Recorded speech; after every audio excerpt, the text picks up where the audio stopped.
it's actually a trip going from poor to middle class, and there's a lot of little things that if you don't know about it, that they're going to trip you up. And so so with me, I was telling Anders, like, look, my middle class story, when I really figured out that I needed to switch my mentality, is when I tried to buy, after buying a house, I tried to buy a dog.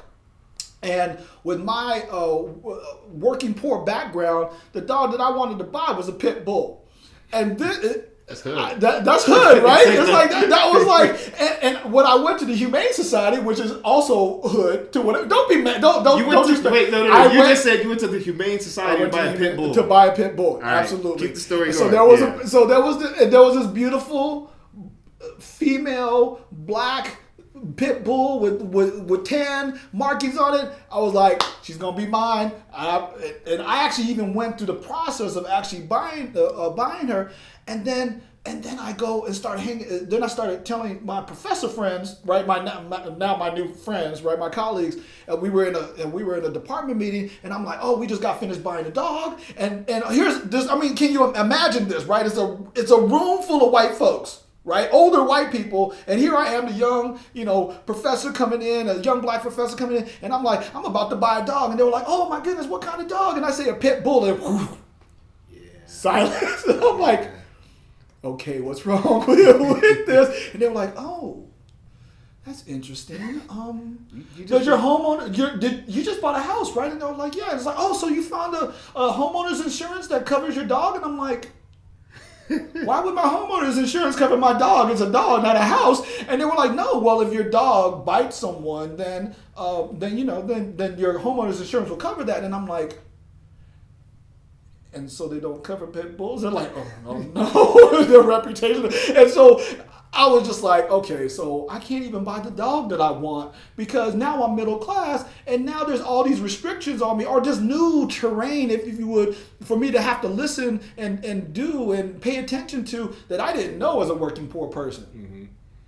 Yeah, I think I had my first middle class moment was the lawn and the grass. That's why I have rocks in the front of my stuff. That's how this works. I mean, it was just that moment where I come from, Saturday morning, before you go out and play, you go mow the lawn. Mm. And I was mowing the lawn once a month. That turned into once every other month. And watching the grass grow, and I kept seeing folks cut other people's lawns. Mm. And it bugged me out. And I had this moment where it's like, nah, I'm not going to do that. Nah, I'm from working class background. I got my pride. I'm going to do it. And I'll never forget the day I got that little card on my door that said landscaping. I called this man. I said, excuse me, man, I speak with Mario. His name was on the card, right? And he showed up, and I just looked like, here I am, this black man, about to hire this brown man to do my lawn. Yeah. Bugged me out, man. I didn't know what to do with it. Man. But I tell you what, every Friday when he comes by, I just be like, hey, you want some water? and then, like, this more middle class moment, just like, I'm that guy now. You're that guy. It's that like I said, this transitioning into middle class is no joke. You get sideswiped by just these little things because of that, that socialization that we had as being poor. Now certain restaurants that I go to, now they've all of a sudden become suspect.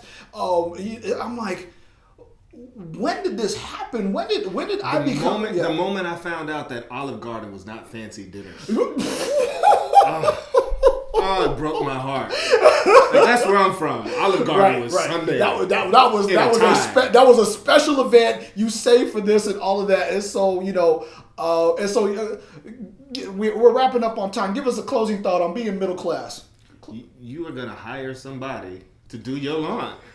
It will break your heart, but your lawn will look nice. Your lawn will look nice.